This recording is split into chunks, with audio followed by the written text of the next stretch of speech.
Mr. Miami Beach.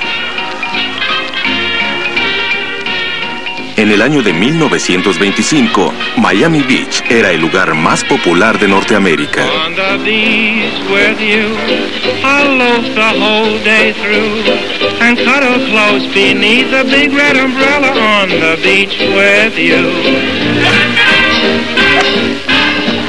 Los millonarios de la época de oro y miles más que querían serlo, descubrieron un lugar mágico de diversión junto al mar.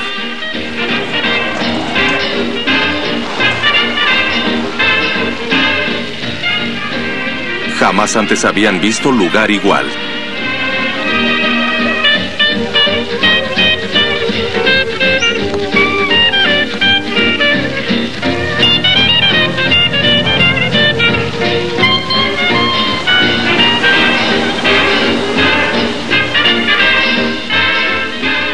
Observándolo todo desde el piso más alto del Hotel Flamingo, se encuentra el mago de este Oz tropical.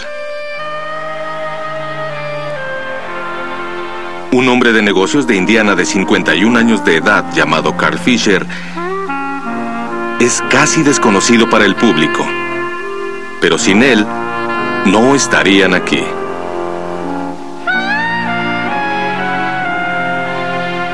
Porque Carl Fisher inventó Miami Beach. Desde sus bellas bañistas hasta el suelo en donde fue construido. Arriesgó todo lo que poseía, convirtiendo 500 hectáreas de pantanos en la Riviera norteamericana.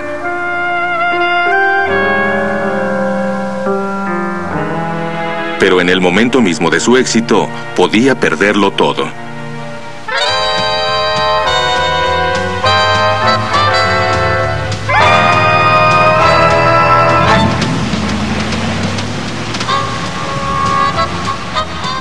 Miami Beach fue una de muchas obsesiones fantásticas en una vida realizada a la orilla del desastre.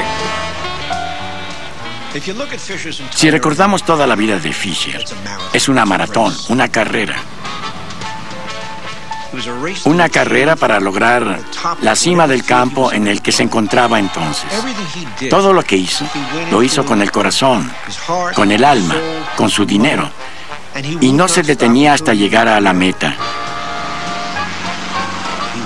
Quería llegar ahí primero y muy rápido.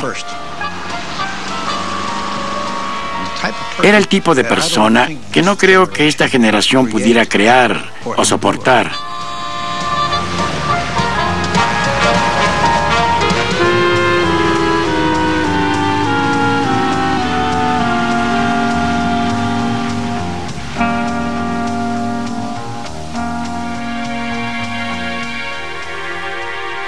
Años después de la muerte de Carl, su esposa Jane recordaba el extraño primer encuentro con su futuro esposo.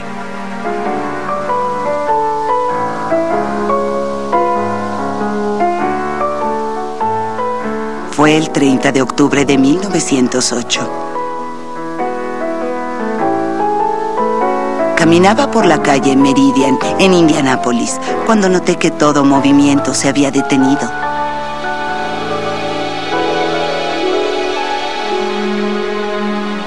Caballos, carruajes y carretas se detuvieron. Todas las personas en la calle miraban al cielo.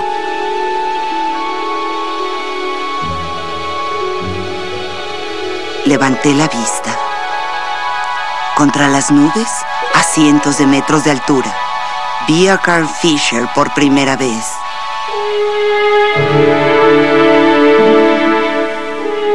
Estaba en un automóvil blanco, colgado de un globo vermellón, moviéndose sobre el centro de Indianápolis. Escuché que un hombre dijo: otra hazaña de Carl Fisher. El hombre está loco. Carl Fisher era un hábil publicista. Si no volaba en un automóvil sobre la ciudad, estaba corriéndolo contra un caballo o haciéndolo caer desde la azotea de un edificio. Esas hazañas atrajeron la atención nacional hacia los automóviles Stoddard Dayton que él vendía en la ciudad. A los 34 años era un joven empresario tratando de superar los tiempos difíciles de su niñez.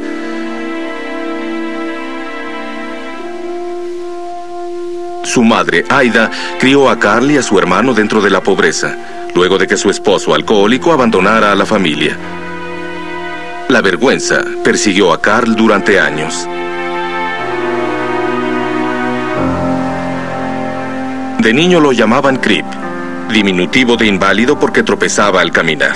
Se le consideraba el más estúpido de la escuela. Nadie se percató de que estaba medio ciego por el astigmatismo. Tal vez por la forma como jugaba. Corría para adelante, para atrás, se paraba de cabeza y hacía equilibrio sobre las sogas para tender ropa.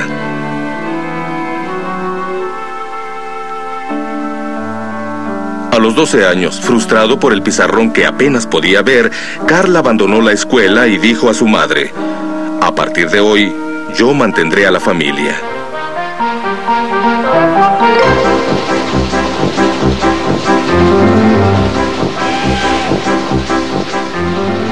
Inició su vida laboral en las estaciones ferroviarias de Indiana, vendiendo periódicos, cigarrillos y golosinas, desarrollando una gran habilidad en ventas.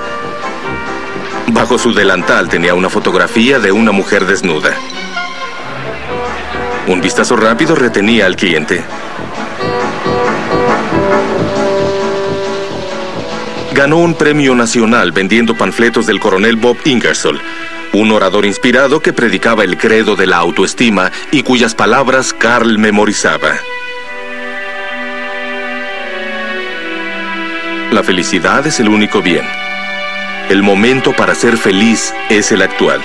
La forma de ser feliz es haciendo felices a otros.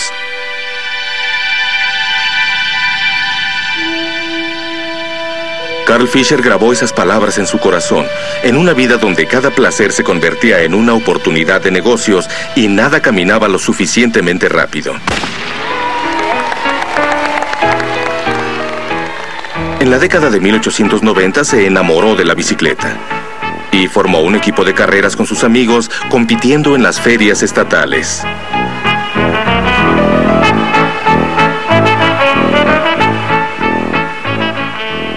Convenció a un fabricante exitoso para que le entregara 1000 bicicletas a crédito. Pronto, Carl estaba en el negocio, labrando su reputación con promociones publicitarias espectaculares. Una vez cruzó una calle de Indianápolis sobre un cable a 12 pisos de altura. A los 20 años era el más grande distribuidor de bicicletas de la ciudad.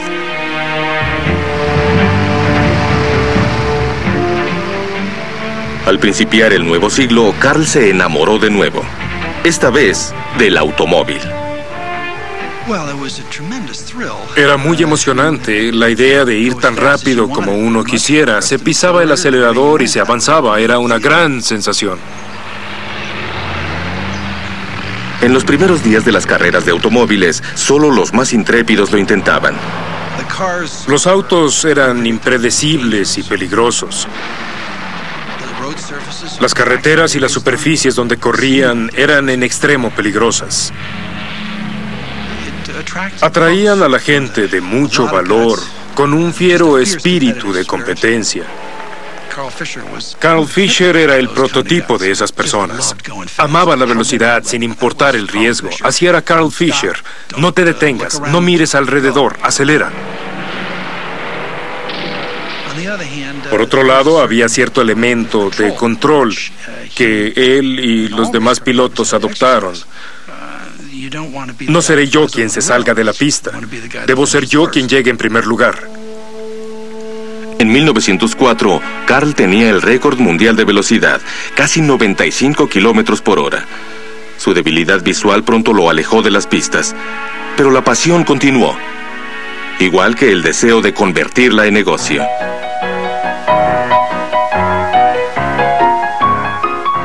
En un almacén del centro de la ciudad, abrió la compañía de automóviles Fisher, vendiendo los mejores automóviles del momento. En esa época, muchos no creían en el futuro del automóvil. Carl sí.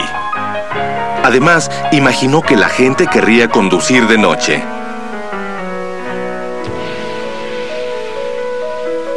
logró la patente de una lámpara de gas, convirtiéndose en el primer fabricante de faros para automóviles.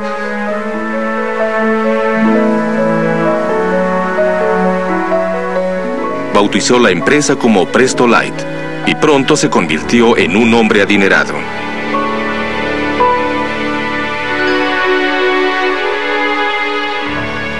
Fue por esa época que Jane Watts vio por primera vez a su futuro esposo.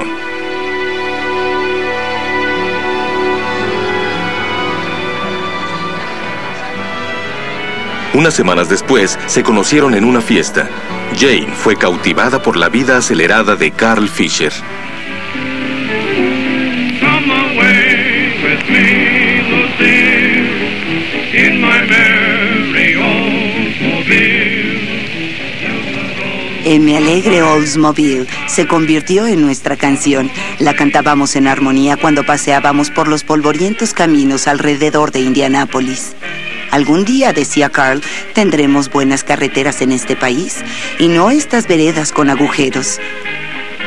Él era todo velocidad, pero en conjunto yo lo veía tan encantador que no podía quitarle los ojos de encima. En menos de un año, Carl impactó a la sociedad de Indianápolis al casarse con Jane. Él tenía 35 años y ella 15. Era una dínamo que mascaba tabaco y fumaba habanos al mismo tiempo. A ella le esperaba la aventura. Carl Fisher era bebedor, fumador, mal hablado. Le gustaba ir a las peleas de box, cosas como esas. Era un tipo rudo, le gustaba estar en su bote, le gustaba la pesca. También era atraído irresistiblemente a empresas riesgosas. Entonces, su sueño fue una pista profesional para correr automóviles, algo que nadie, excepto los pilotos de carreras, necesitaba. Hubo muchas personas en Indianápolis que pensaron que estaba loco de remate, estaba muy lejos de la ciudad y gastaría mucho dinero en algo totalmente superfluo. Fisher había tenido muchas ideas locas. Lanzaba automóviles de los edificios, los elevaba con globos aerostáticos, lo que no era algo muy normal. Aún así, Carl convenció a 3 socios para la aventura. Construirían la mejor pista del mundo y la llamarían Indianapolis Motor Speedway.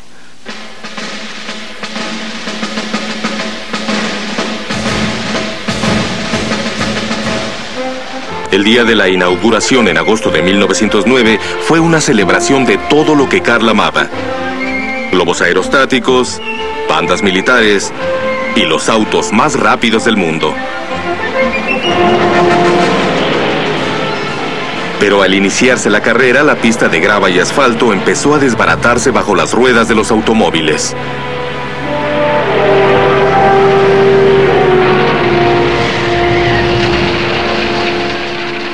El glorioso día que había planeado se convirtió en un carnaval de muerte. Los automóviles se salían de la pista y estallaban en llamas. Desde mi palco veía cómo el rostro de Carl se ponía lívido. Para cuando detuvo la carrera, 5 personas habían muerto.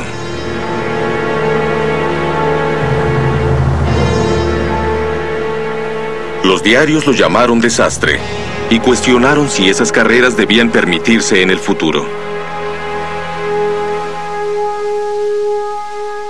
Carl estaba mortificado.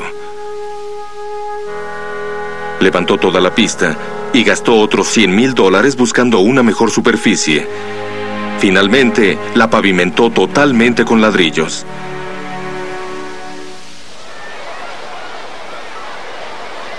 Para 1911, la pista de ladrillo estaba lista para un nuevo tipo de carrera. Un evento de 500 millas en un día, con premios que alcanzaban $25,000.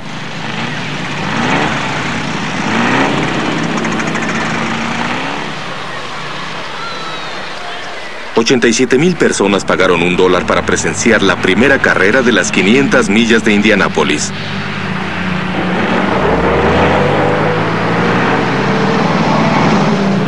Esta vez la pista soportó y la empresa superó las expectativas de todos. excepto las de Carl.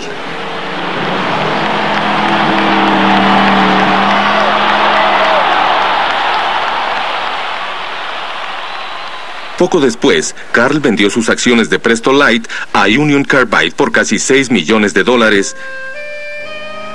y aún no cumplía 40 años. Jane esperaba que bajara su ritmo. «Diablos», dijo él, «no tengo tiempo para descansar». Participaba en competencias de globos, construía casas, automóviles de carreras y yates. Tenía un cariño especial por las lanchas rápidas y pasaba los veranos compitiendo en el lago Michigan. Pero la temporada motonáutica es corta en los grandes lagos, por lo que empezó a soñar con aguas más cálidas.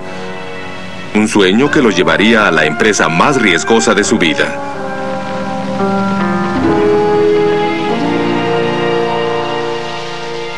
Unos 20 años antes, los norteamericanos habían descubierto la belleza de la Florida. Un millonario retirado llamado Henry Flagler construyó un ferrocarril sobre la costa este de Florida, atrayendo a la élite social a hoteles lujosos en San Agustín y Palm Beach.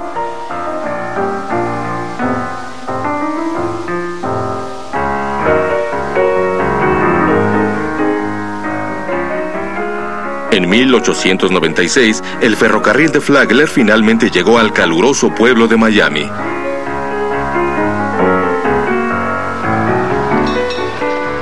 Para 1912, la población había crecido de 300 a 12,000 habitantes, más un pequeño número de visitantes durante el invierno.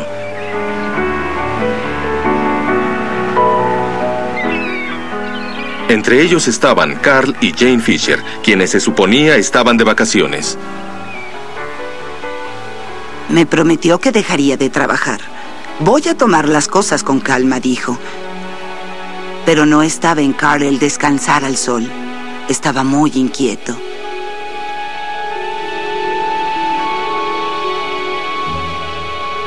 Este era el paraíso de aguas templadas que Carl había buscado. Él imaginó a los visitantes adinerados que pasaban el invierno en Palm Beach cambiándose a Miami, con los incentivos adecuados.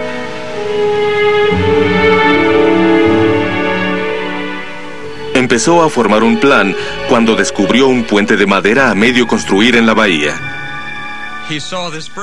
Vio ese puente que surgía de un lado de la bahía hacia el otro lado en la playa. Preguntó de quién era y le dijeron que era la locura de John Collins. John Collins era un granjero de 75 años de Nueva Jersey y era dueño de casi toda la playa. Un área pantanosa al otro lado de Miami donde quería iniciar una plantación de aguacate y también vender algunos terrenos en la playa para pagar la empresa.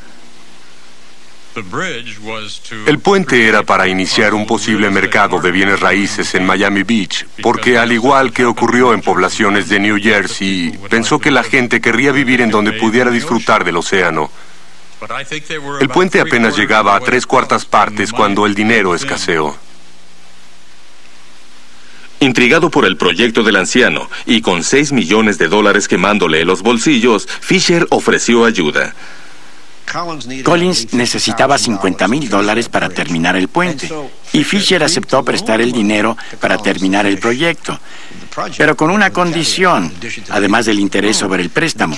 La condición era que Collins le diera parte del terreno.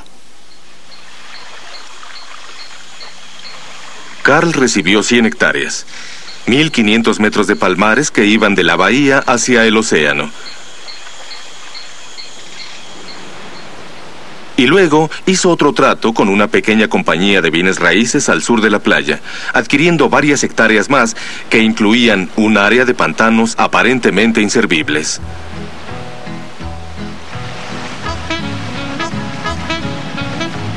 Un día Carl llevó a Jane al otro lado de la bahía para inspeccionar sus propiedades. Ella no se impresionó. El lado de la bahía era un vasto manglar, en algunos lugares de varios kilómetros de ancho. Jane pensó que era insoportable. Había criaturas acechando en las ramas de los árboles que me hacían temblar. jungla era tan caliente y húmeda como un invernadero. Cuando no pudieron proseguir en lancha, continuaron a pie a través de la maleza, dirigiéndose al océano. Los mosquitos atacaban cada parte descubierta de mi cuerpo. Me preguntaba qué podía ver Carl en ese lugar. Así, mientras caminaba por el horrible lugar con mis zapatos blancos, me rehusé a ver en ese lugar cualquier cosa agradable. Pero Carl parecía tener visiones sobre el lugar. Tomó una rama y cuando llegamos a la arena, empezó a trazar un plano. Ahora sé que estaba imaginando Miami Beach en su totalidad, emergiendo de ese pantano. Carl pensó que le llevaría 6 meses. De hecho, le llevó 10 años. Y el arriesgar todo lo que poseía para convertir ese pantano en un paraíso hecho por el hombre. Sus vacaciones en la Florida terminaron. Llegó el momento de regresar a los negocios. Contrató mano de obra para desmontar el área con machetes y hachas y tomó el siguiente tren para Indianápolis.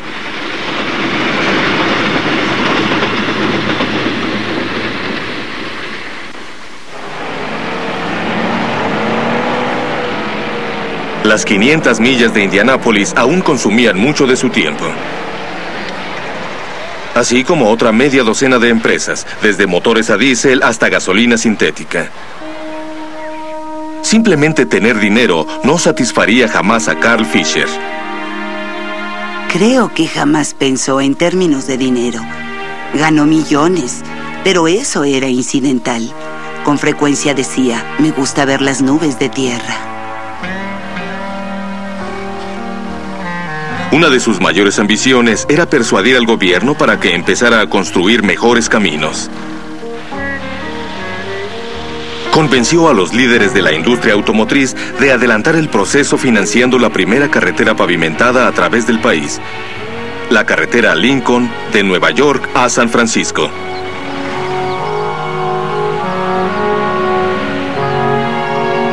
Tuvo tanto éxito que decidió construir otra, la carretera Dixie, yendo convenientemente de Indianápolis al principio del puente que estaba pagando en la Florida. El 12 de junio de 1913, la gente de Miami formó una línea para la inauguración del puente de Colón. Un oficial declaró que no había viaje más novedoso que viajar en automóvil sobre el mar. Luego, el desfile de automóviles cruzó ese puente de 4 kilómetros, el puente de madera más largo del mundo.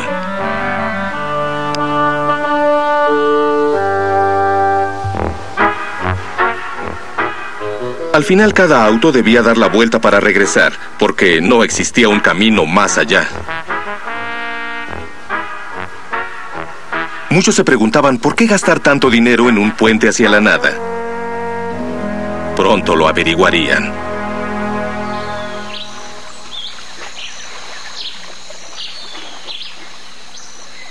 Cuando Carl volvió a la Florida, encontró sus propiedades en problemas. Los trabajadores que desmontaban el área no avanzaban mucho.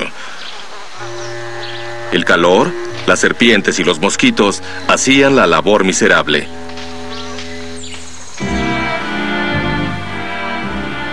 Carl de inmediato envió a Indiana por tractores y trascabos hechos a la orden.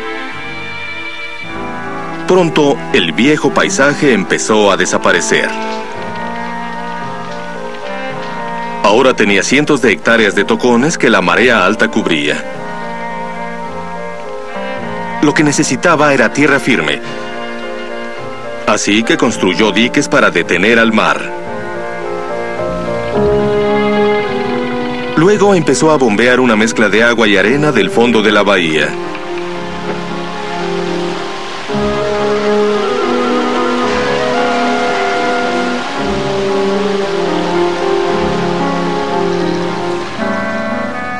Gradualmente el agua se evaporó, creando un área tan plana como una pradera del Medio Oeste. Por supuesto, a los pobladores del área esto les parecía incomprensible. Pensaron que ese hombre estaba totalmente demente. Había mucha área de playas y ese millonario estaba sacando arena del fondo de la bahía.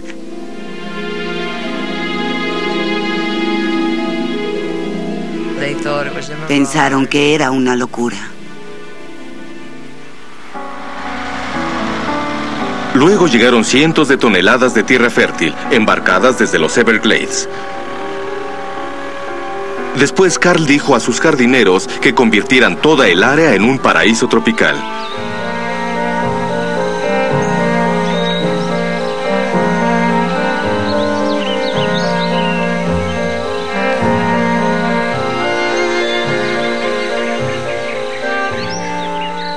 En diciembre de 1913, el periódico Metrópolis escribió: todo fue transformado de una jungla a un parque casi en un instante, como con una varita mágica. Miami Beach hoy parece de cuento de hadas, y la historia de su desarrollo es como un romance.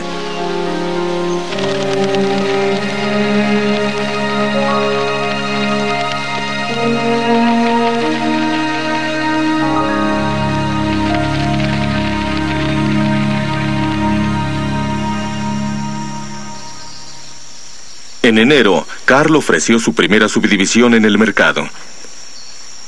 Jamás se le ocurrió que la gente no querría lo que él había creado.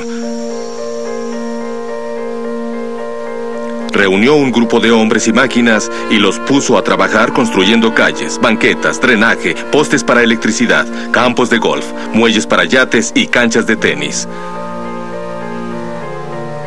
Cuando Jane sugirió que construyera una iglesia, él dijo: es muy buena idea. Te construiré la mejor iglesia que haya.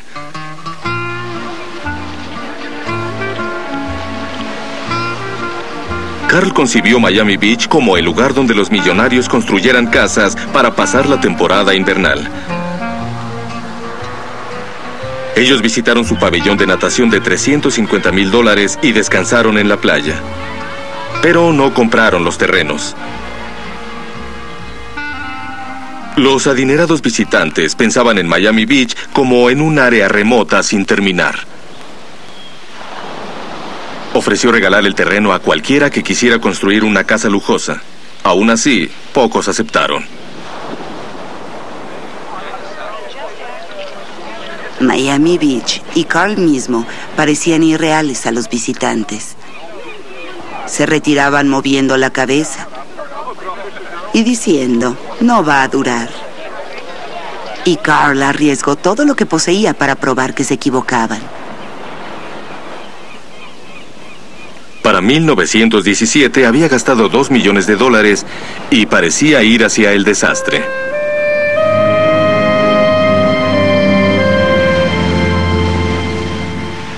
Carl había creado Miami Beach para la élite social, pensando que se vendería por sí misma. Pero él no vendió así periódicos, bicicletas y automóviles en Indiana. Entonces comprendió que no era la forma de vender Miami Beach. Después diría: tomé el camino equivocado. Traté de llegar a la gente equivocada. Necesitaba atraer a los emprendedores. Finalmente se enfocó a lo que él hacía mejor: la publicidad, la promoción, lo espectacular. Compró un elefante de circo y empezó a fotografiarlo.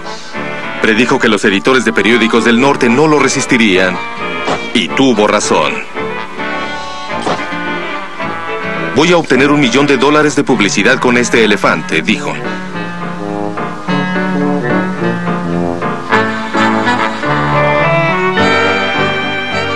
La belleza le funcionó aún mejor. En un momento de inspiración, creó a las bellas bañistas de Miami Beach. Contrataremos a las chicas más bellas y les pondremos los trajes de baño más cortos y ajustados que haya, sin medias y sin zapatos. Les tomaremos fotografías y las enviaremos por todo el país. La prensa de la nación devoró todas las fotografías. No había un solo periódico en el país que no tuviera una fotografía del elefante o un grupo de bellas bañistas en la playa, que sin mojarse siquiera se quedaban en la playa. Y de pronto Miami Beach se convirtió en el mejor lugar a donde ir. Carl creó un mundo que no podía ignorarse, con grandes figuras deportivas como el nadador Johnny Weissmuller, el campeón de golf Abby Jones,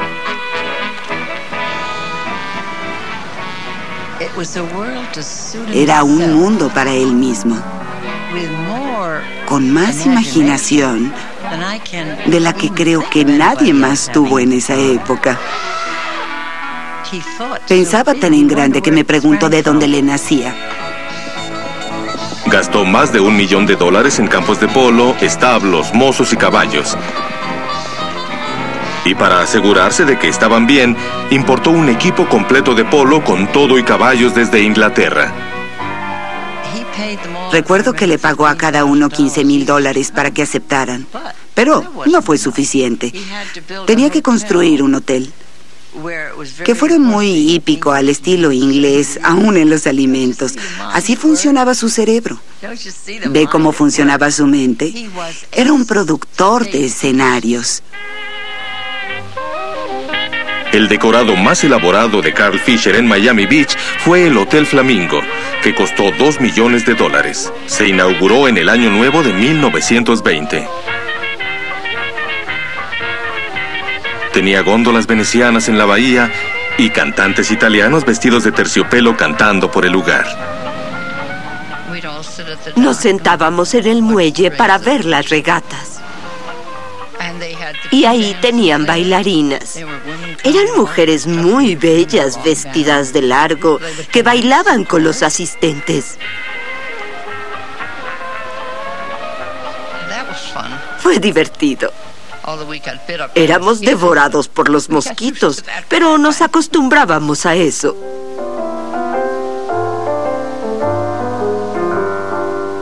Nadie disfrutaba jugando en Miami Beach más que Carl. El único juego que no le gustaba era el golf. Decía: si hago un buen tiro, no puedo ver la maldita pelota. Y si hago uno malo, no quisiera verla. Miami Beach lo tenía todo. Todo excepto prestigio. Quería un apoyo oficial. Y pensó en un oficial en particular: el recién electo presidente de los Estados Unidos, Warren Harding. Fisher se enteró de que Harding iría a Florida. Fueron como vacaciones postelectorales, antes de prestar juramento como presidente. Y Fisher dijo: haría lo que fuera para traerlo a Miami Beach. Quiero que el día que esté en Miami Beach aparezca en los periódicos de toda la nación. Fisher competiría con la ciudad de Miami para tener la atención de Harding, así que decidió adelantarse. Cuando el yate de Harding llegó a la bahía, Carl y Jane estaban en el muelle. Harding había expresado que no quería mucha publicidad durante su visita y planeaba alojarse en su yate. Pero Carl tenía otras ideas. El yate se acercaba por la bahía de Biscayne y el alcalde de Miami se acercó para leer su discurso. El presidente dijo gracias y hasta luego, y el alcalde de Miami se retiró. Entonces Fisher dijo: muy bien, Warren, vámonos de aquí. Antes de que el presidente se diera cuenta de lo que pasaba, fue llevado a Miami Beach en el bote de Carl Fisher. Carl se llevó al presidente justo frente a las narices del comité de recepción de Miami, llevándolo al penthouse del Hotel Flamingo, donde le esperaban un juego de póker y una botella de whisky. El resto de la semana, los periódicos de la nación mostraron al presidente disfrutando de Miami Beach. Y luego lo mejor. El presidente dijo a los reporteros: esta playa es maravillosa, se está desarrollando como magia. Espero volver. Desde ese momento, Miami Beach empezó a atraer a la clientela que Carl buscaba. Los nuevos adinerados del Nuevo Oeste observaban este lugar que Fisher estaba creando. Palm Beach era para los millonarios de Nueva York y Filadelfia, los ricos de abolengo. Pero este era un grupo diferente. Estos eran los que reparaban neumáticos de bicicletas 25 años antes y que de pronto se convirtieron en millonarios. Y Fisher podía decirles: amigos, vengan a ver lo que estoy haciendo en el sur. Carl hizo sus mejores ventas a bordo de sus botes.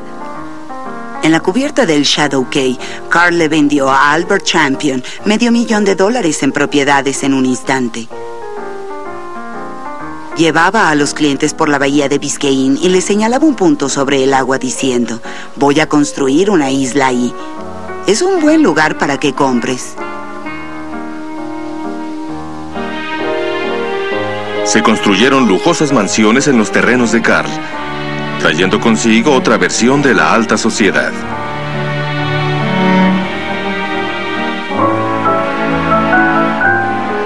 En su casa de la playa, Carl y Jane tenían fiestas constantemente.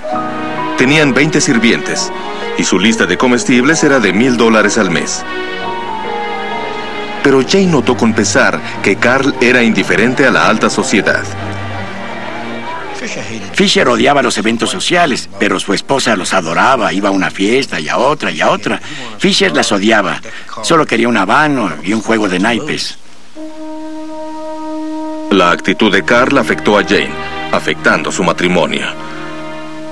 Y para empeorar las cosas, su fortuna de $6 millones casi se había esfumado. Aunque las ventas aumentaban, Carl gastaba mucho más de lo que recibía. Por primera vez pedía prestado para seguir a flote. Aún así, los Fisher hubieran soportado todo eso, de no ser por un golpe devastador que llegó a finales de 1921. Fue una gran tragedia. Tuvieron un bebé y este murió en la primera semana de su vida. Eso afectó a Carl Fisher enormemente. Jane, pensando que le ayudaría, adoptó una niña y eso tuvo el efecto contrario. Fisher no quería tener algo que ver con la niña. No le quiso dar su nombre, nada quería con ella. Y por ende, tuvo menos y menos que ver con Jane. Así que las cosas se desbarataron desde ese momento. Carl y yo entramos a mundos separados, y ninguno de los dos tenía lo que realmente quería. Yo me refugié mucho en la sociedad, y Carl empezó a beber. A punto de alcanzar el éxito en Miami Beach, Carl estaba en el peor momento de su vida. Pero al menos sus problemas monetarios estaban por desaparecer.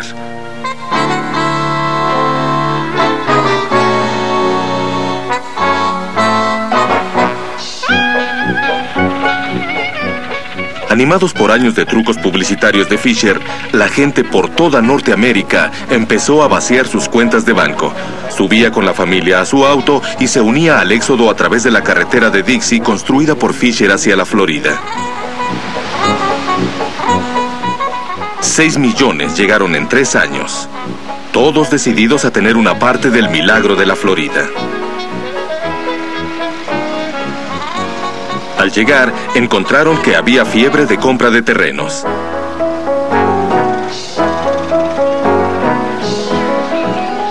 Muchas personas dormían en los parques y devoraban el periódico dominical repleto de páginas anunciando bienes raíces.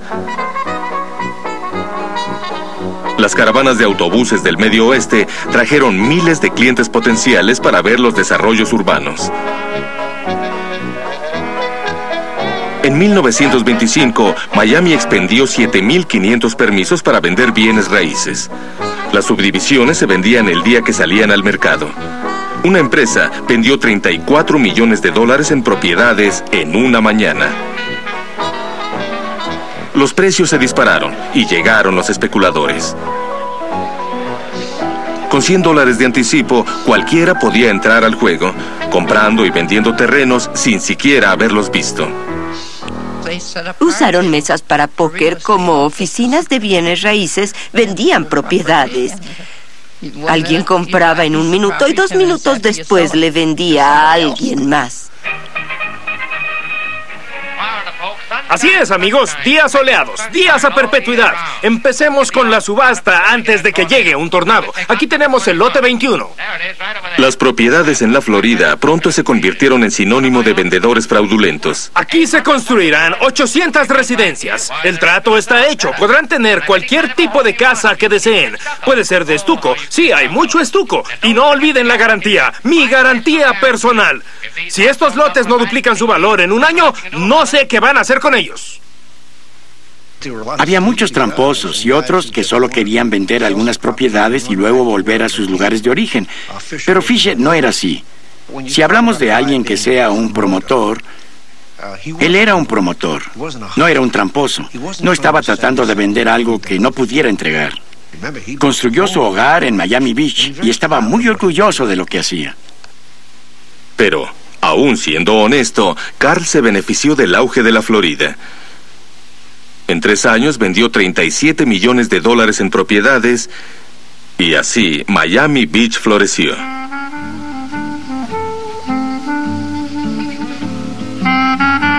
Para finales de 1925 había 56 hoteles. 5 de los más grandes eran de Fisher.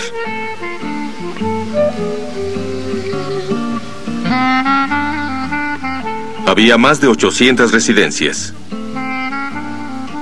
y 8 pabellones para bañistas, 3 campos de polo, 3 campos de golf y la mejor iglesia de la Florida. Su amigo Will Rogers dijo que Carl fue el hombre que le quitó Florida a los cocodrilos para dársela a la gente de Indiana. En su ciudad natal, Indianápolis, se le alababa como a un genio. Su fortuna ya era mayor a $50 millones, pero también bebía demasiado. Sostenía un romance con su secretaria y solo observaba que su matrimonio se desbarataba. Nuestra casa estaba repleta de gente que venía a disfrutar del brillo de Carl. Demasiado trabajo, demasiada bebida, demasiado dinero. Toda la gente nos apartaba en este camino de éxito. Había demasiado de todo. Carl y Jane se divorciaron en 1926. Y Carl quedó muy maltrecho.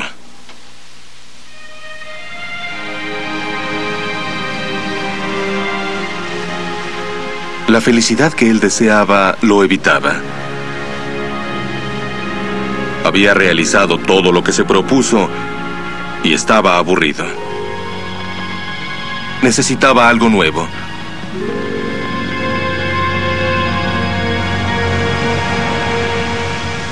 Lo encontró en un sitio poco probable, la Punta Montauk, en Long Island, Nueva York.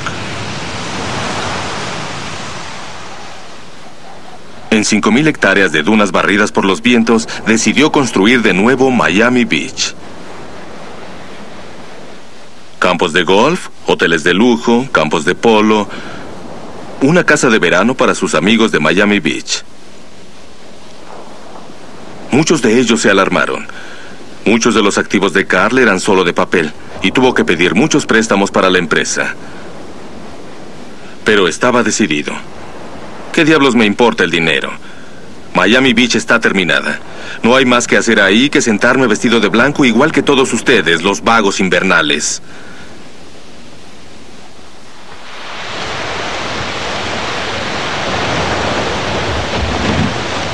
En septiembre de 1926, a Carl Fisher se le acabó la suerte.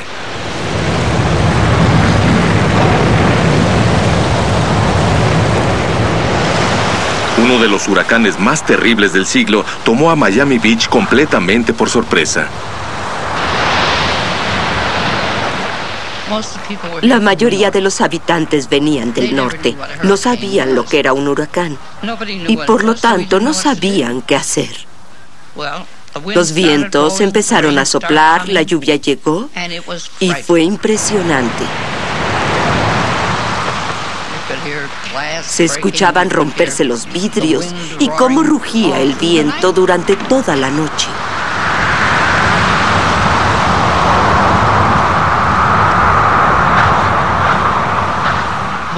Al amanecer pensamos salir para ver qué quedaba de nuestro negocio. No quedó mucho. Carl regresó de Montauk.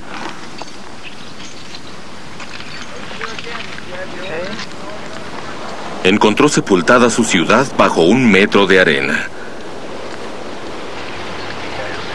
Más de 100 personas murieron y cientos más desaparecieron.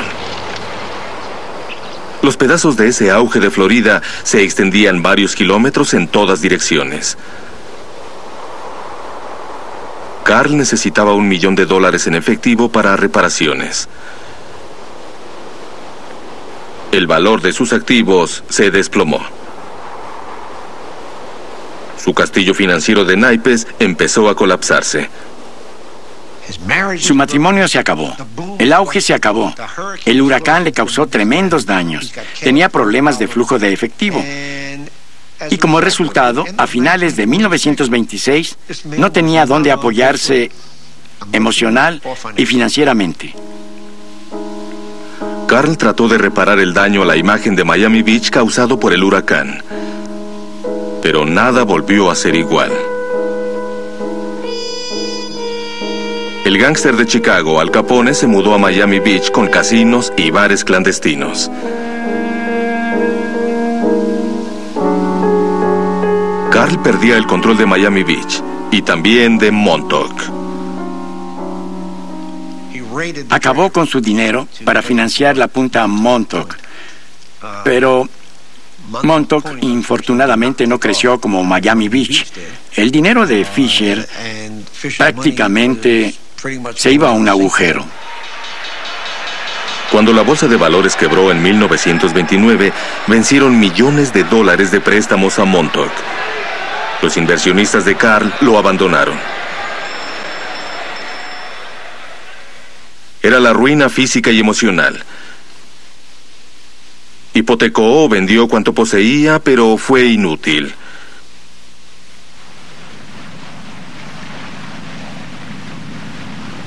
La carrera había terminado.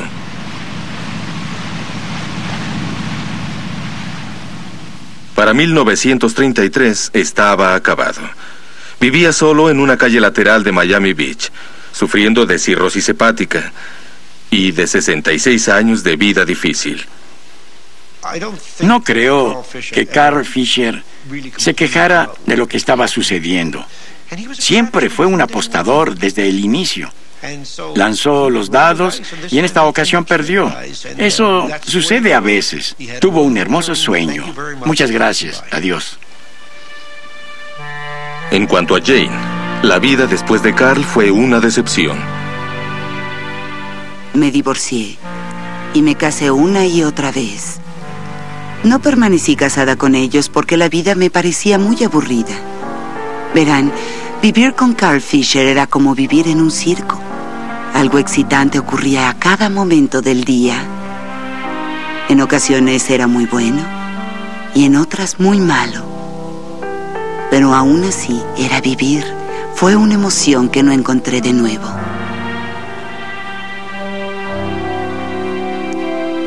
Un día de 1939, poco antes que Carl Fisher muriera, un viejo amigo del negocio de neumáticos lo invitó a un paseo sobre Miami Beach.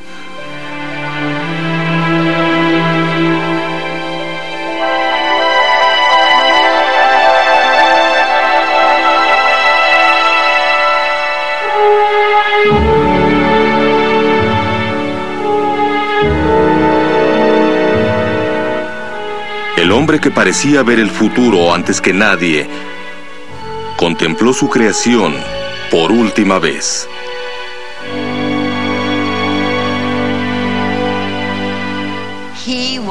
Él fue el hombre, que nadie lo olvide, que creó Miami Beach. Sin Carl Fisher, nada de esta magnífica locura hubiera ocurrido.